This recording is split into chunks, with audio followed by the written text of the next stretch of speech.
The forest was too quiet. That should have been my first warning. No birds. No rustling leaves. Just this heavy, suffocating silence that made every step feel like I was walking into something I shouldn't. And then I saw it. A massive shape collapsed between two fallen trees, dark fur matted with blood, chest barely moving. A bear. Dying. Right there in front of me. I'm not some wildlife expert. I'm just a regular guy who likes hiking on weekends to clear my head. But standing there, watching this magnificent creature take what looked like its last breaths, something inside me snapped. I couldn't just walk away. I physically couldn't make my feet move in the opposite direction. The wound on its side was horrific. Deep, infected, oozing. Probably from another bear, maybe a trap, I couldn't tell. But what I could tell was that without help, this animal had maybe an hour left. Maybe less. And the worst part? Its eyes. God, those eyes. Half open, glazed with pain, but still aware enough to know it was dying. Still aware enough to be terrified. I took a step closer, my hands shaking so badly I had to shove them in my pockets. My heart was hammering against my ribs like it was trying to escape my chest. And that's when I felt it. That prickling sensation on the back of your neck when you know you're being watched. I froze.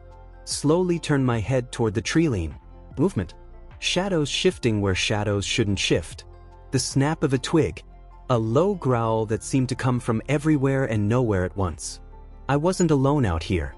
And whatever was watching from those trees knew there was wounded prey nearby.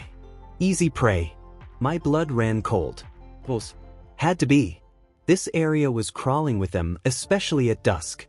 And here I was, standing between a dying bear and a pack of predators who probably hadn't eaten in days. No weapon.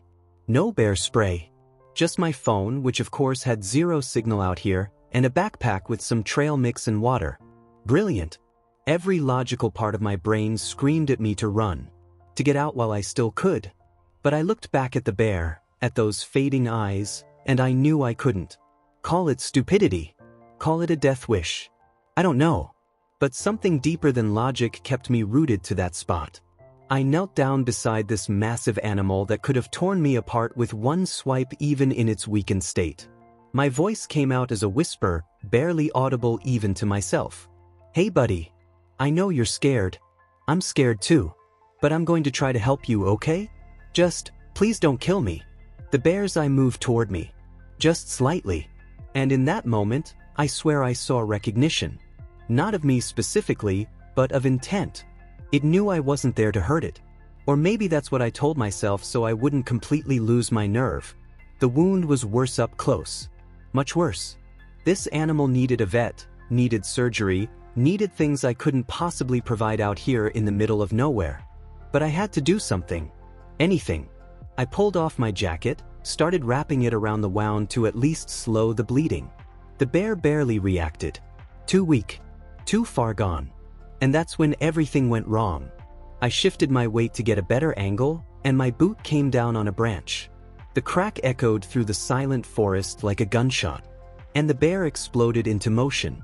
Pure survival instinct took over its dying body. It roared, a sound so primal and terrifying that my entire body locked up. I saw the massive paw coming at my face, saw the claws extended, saw death coming for me in slow motion. This is it, I thought.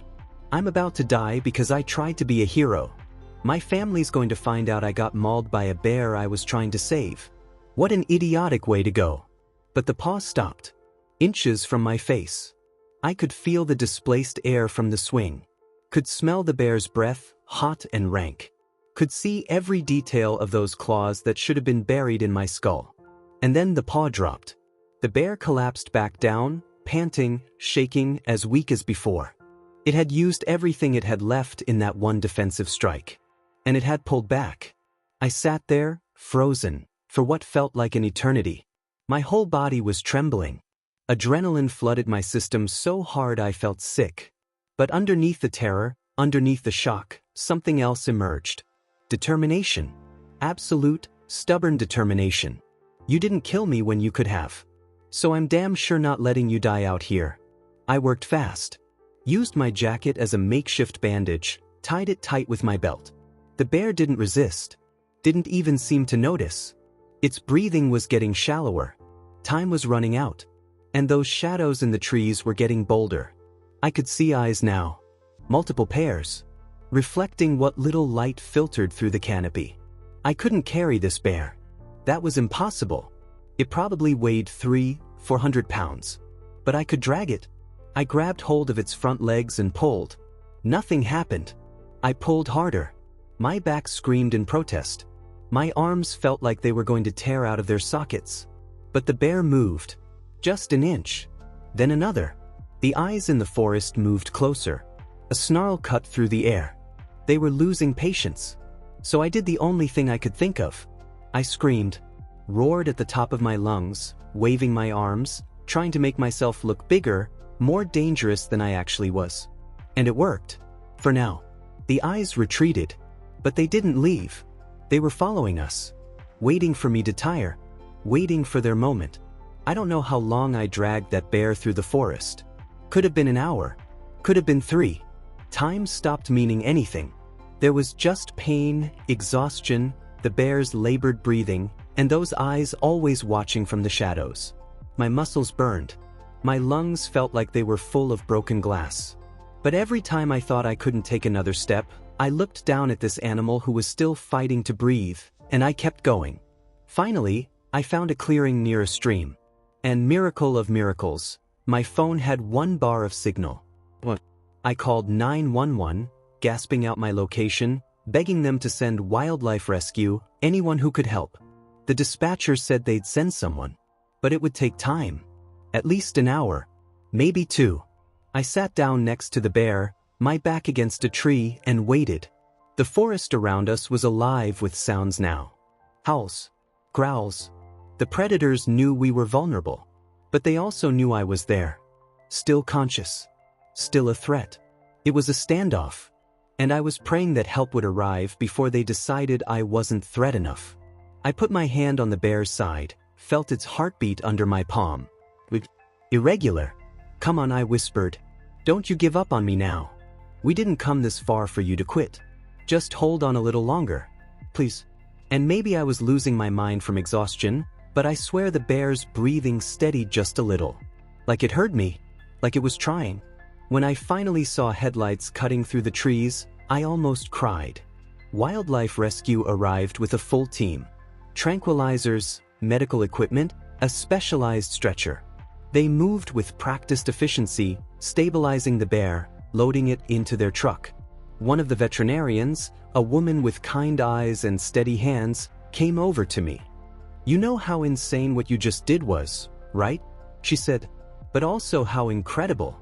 Another hour and this bear would have been dead. You saved its life. I just nodded. I couldn't speak. Couldn't process what had just happened. I watched them drive away with the bear, and then I somehow made it back to my truck and drove home on autopilot. That night I crashed hard. Fell into bed still covered in dirt and blood and didn't move for 10 hours straight. But when I woke up at 3 in the morning, something was wrong. There was a sound outside.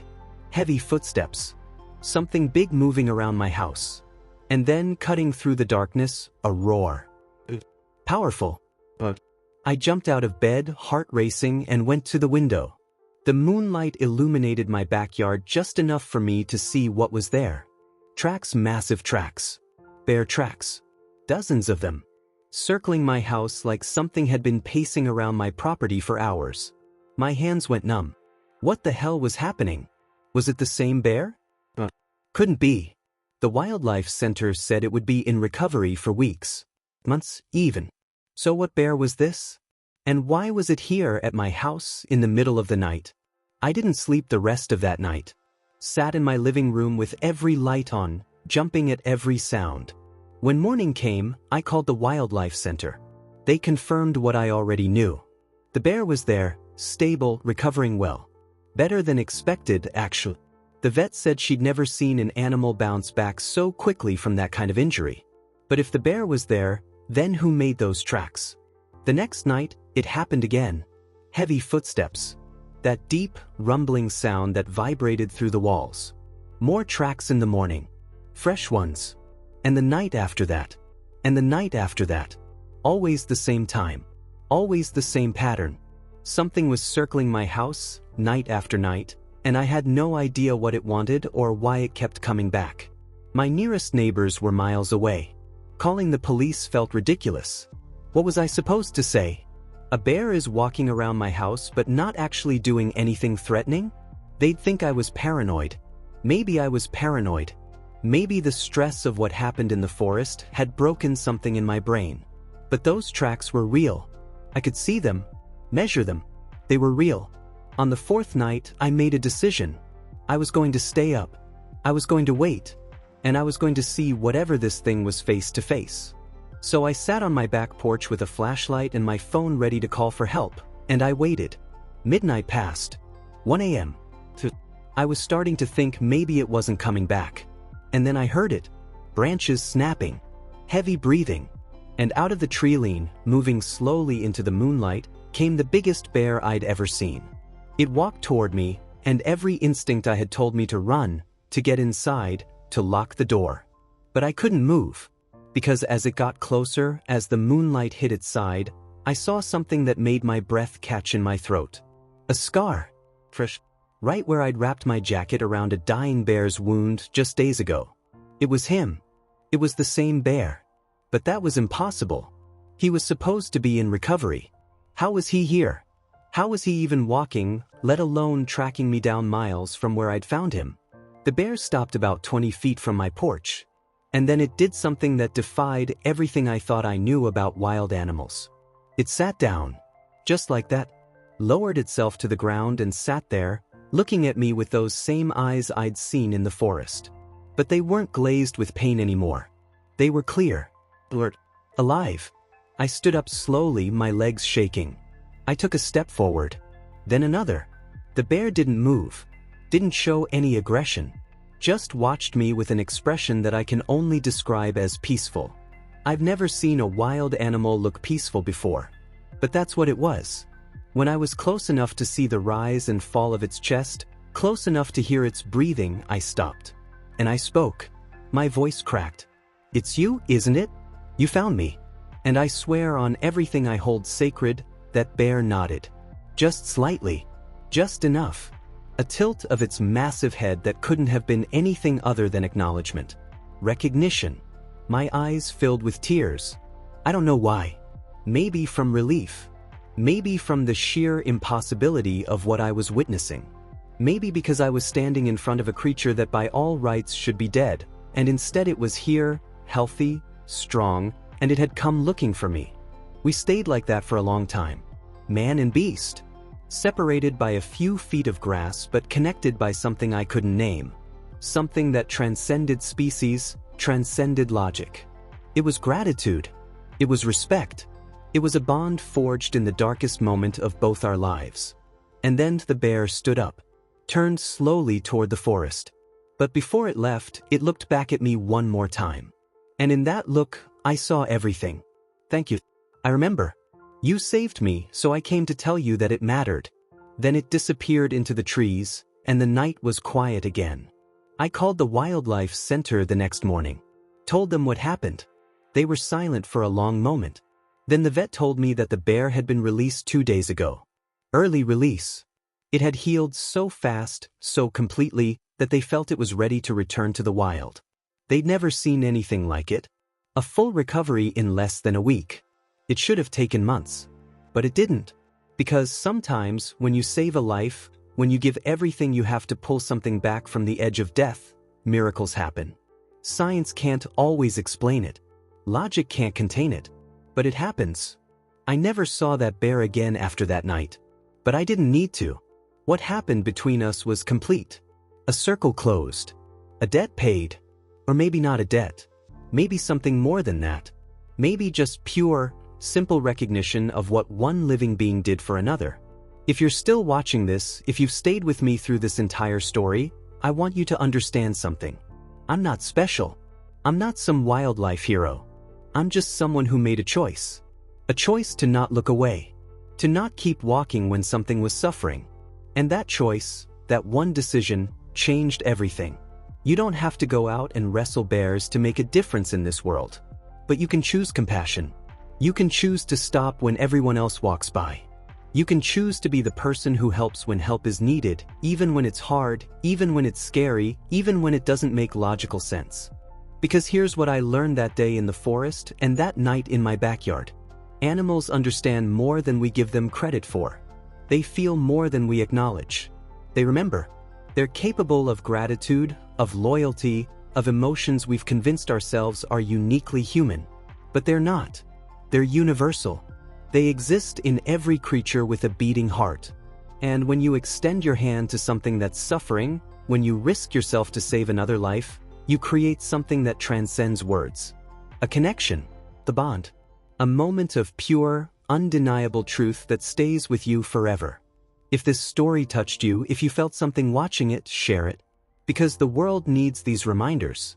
Needs to know that kindness exists, that bravery matters, that one person can make a difference even when the odds seem impossible. And if you want to see more stories like this, real stories about the incredible connections between humans and animals, about second chances and impossible moments, hit that subscribe button. We're a new channel just starting out, and we need your support to keep bringing these stories to people who need to hear them. Every subscriber helps us reach more people, spread more hope, share more proof that goodness still exists in this world. That man, me, I carry that night with me everywhere I go. Not as a burden, but as a gift. A reminder that my actions mattered. That a life was saved because I chose not to walk away. And somewhere out there, in those vast forests, that bear is living wild and free because one random guy on a hiking trail decided that a life was worth fighting for. And that's what we're all capable of. Every single one of us.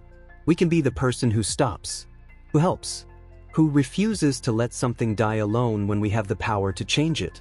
We can be the difference between life and death, between hope and despair, between a story that ends in tragedy and one that ends in miracle. The choice is always ours. And the choice always matters. So the next time you see something suffering, whether it's an animal or a person, whether it's convenient or not, whether it makes sense or not, ask yourself this question. Am I going to be the person who walks away? Or am I going to be the person who stays, who helps, who tries? Because that choice, that single moment of decision, can change everything. For them, for you, for everyone who hears the story afterward. Thank you for being here, for listening, for caring enough to watch this whole video. And remember, you have the power to be someone's miracle. You just have to choose to use it. The world will always need more people willing to kneel in the dirt and whisper to something dying, hold on. You're not alone. Just hold on a little longer. Be that person. Because that person changes the world one life at a time. And that's the most powerful thing any of us can ever do.